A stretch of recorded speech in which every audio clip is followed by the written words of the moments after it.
Hello, today is Friday, November 6th, 2020. I'm Joe Schmidt from TC2, and this is Staying Connected.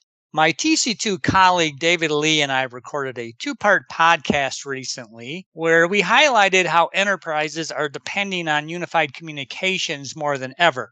Before COVID-19 slammed us, well, sure, you probably used to participate on the occasional conference call, but now you're probably connecting using any number of UC platforms on a regular basis to communicate with colleagues, with customers, vendors, family, friends. Well, I think you get the picture. There are lots of different UC platforms being used, and your behavior will likely be different depending on what you use and who you use it with.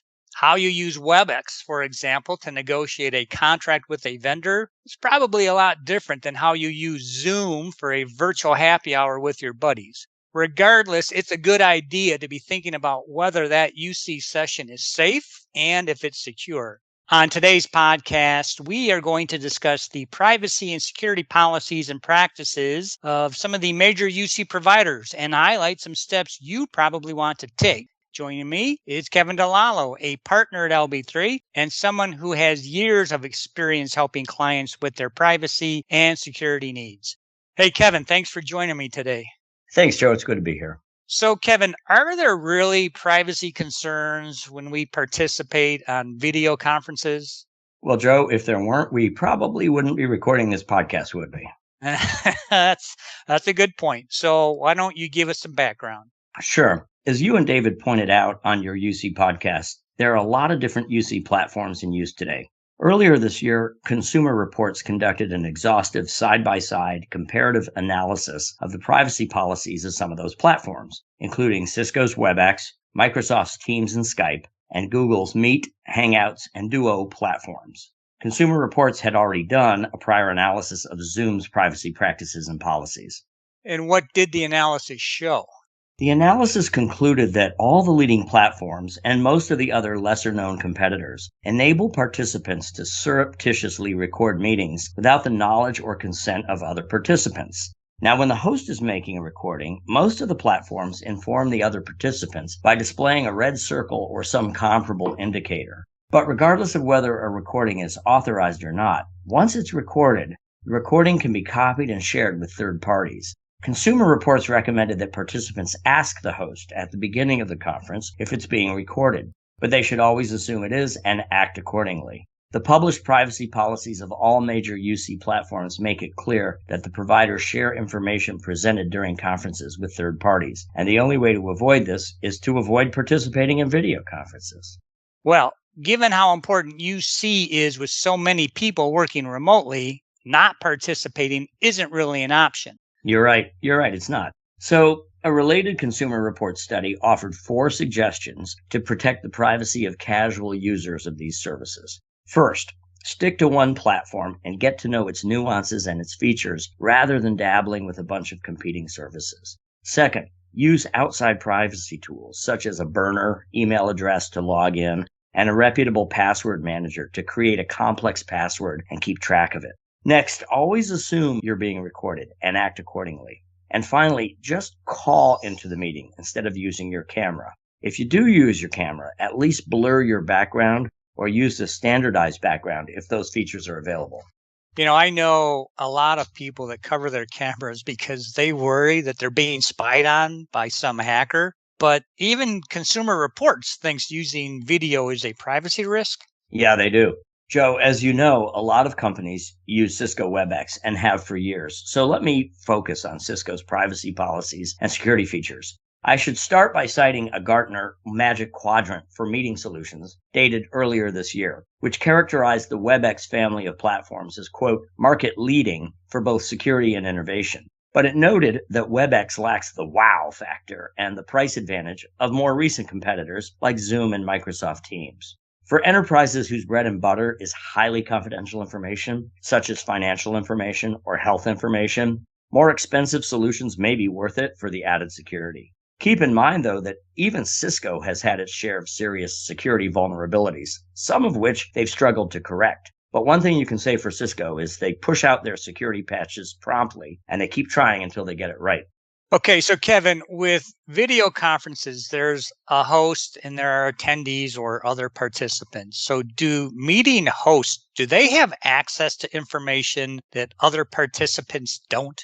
They do, Joe. According to Cisco's privacy data sheet for Webex meetings, companies who subscribe to Webex and allow their employees to use the service for video conferences have access to all the information that's shared during those conferences. On the other hand, when an employee of one company participates in a Webex conference hosted by another company, that company controls all the information that's shared during the conference, and the privacy policy of the host company should govern how, why, and with whom the information is used, shared, etc. Cisco encourages hosts who record a conference to notify other participants, and as I mentioned before, a red circle will appear on each participant's screen to notify them that the meeting is being recorded. For those who are concerned about trans-border data flows, Cisco has data centers around the world, but for contract customers, like most of our clients, data collected from each customer's conferences and about the customer's users is stored at the data center in the region the customer selected during the ordering process.